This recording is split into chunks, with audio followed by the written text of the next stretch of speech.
Alors pourquoi pas aborder un sujet délicat qui fait, somme toute, couler beaucoup d'encre? Les interventions en milieu scolaire. Les interventions en milieu scolaire concernant l'homophobie et la transidentité.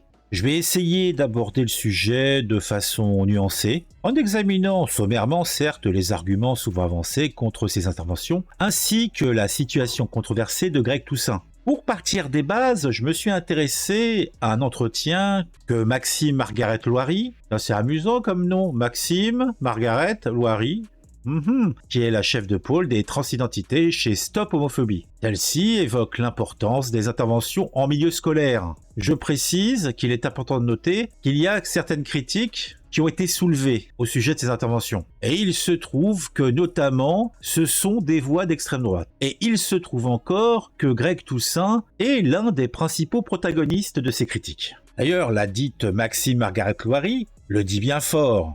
Une 4e plainte a été déposée par l'association contre Greg Toussaint. Est-ce que ça serait une technique d'harassement juridique pour faire taire contre la doxa de l'intelligentsia parisienne et cosmopolite? Oui, possible. Mais bon, Greg Toussaint a un désavantage supplémentaire. Il est noir. Donc avec lui, il faut aller gratter un petit peu plus.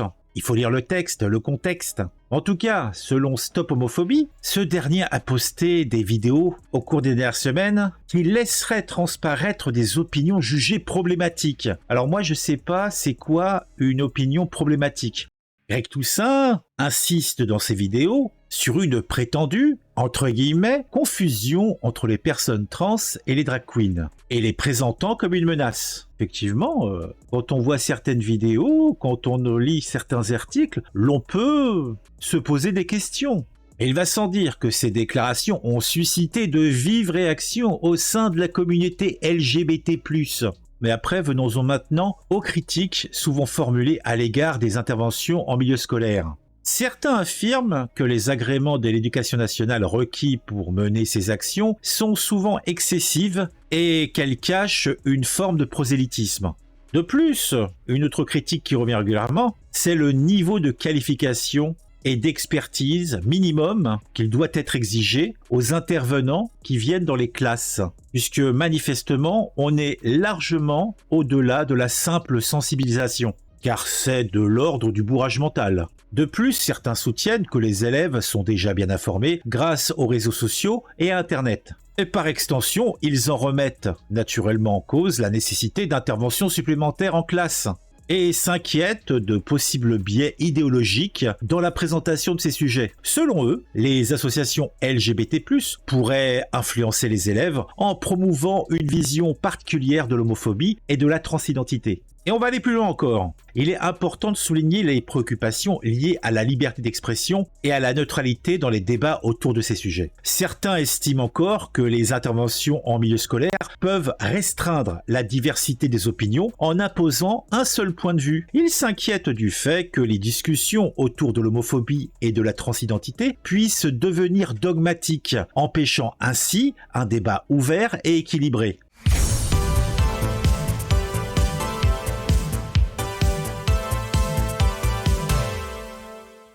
On va maintenant venir à la situation de Greg Toussaint, qui, en tant que polémiste controversé, met en évidence les débats complexes entourant ces questions. Cette vidéo est au final un encouragement à réfléchir et à vous forger votre propre opinion. On va s'intéresser maintenant à l'univers tumultueux de l'influenceur controversé Greg Toussaint. Il vient de voir sa chaîne YouTube clôturée récemment, et si vous allez à l'URL où elle était présente, vous verrez maintenant cette vidéo n'est plus disponible car le compte YouTube associé a été clôturé. Une phrase laconique qui résume désormais la chaîne YouTube de Greg Toussaint. Mais qu'est-ce qui a bien pu se passer? Eh bien laissez-moi vous le raconter. Tout a commencé en mars 2023, lorsqu'une vidéo intitulée « Les trans, elles éduquent nos enfants » a créé une première polémique. Stop Homophobie a porté plainte contre Greg Toussaint le 21 avril, dénonçant une œuvre entre guillemets truffée d'injures et d'appels à la violence contre les personnes LGBT+.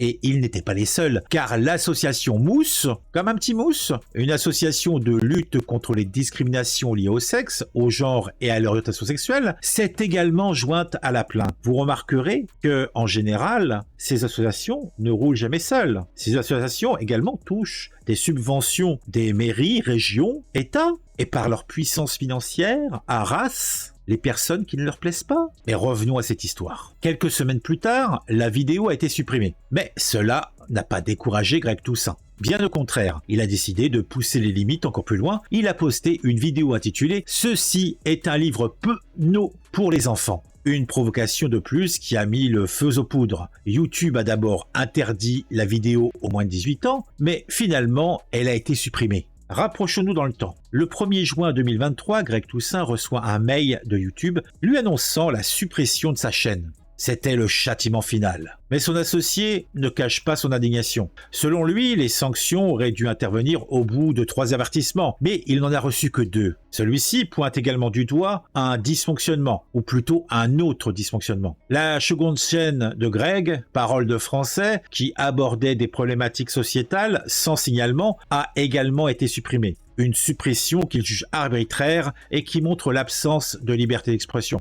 Bien sûr, les propos de Greg Toussaint étaient virulents, mais selon son associé, c'était nécessaire pour faire comprendre l'importance du combat. Il est vrai que Greg adoptait un ton cash, quitte à choquer pour faire passer son message. Et maintenant, comme il n'y a plus de chaîne YouTube, lui et son équipe en sont venus à créer une nouvelle plateforme pour rediffuser leurs anciennes vidéos, et ils travaillent sur des nouveaux formats et envisagent même de poursuivre YouTube en justice. Le combat ne s'arrêtera pas là, mes amis.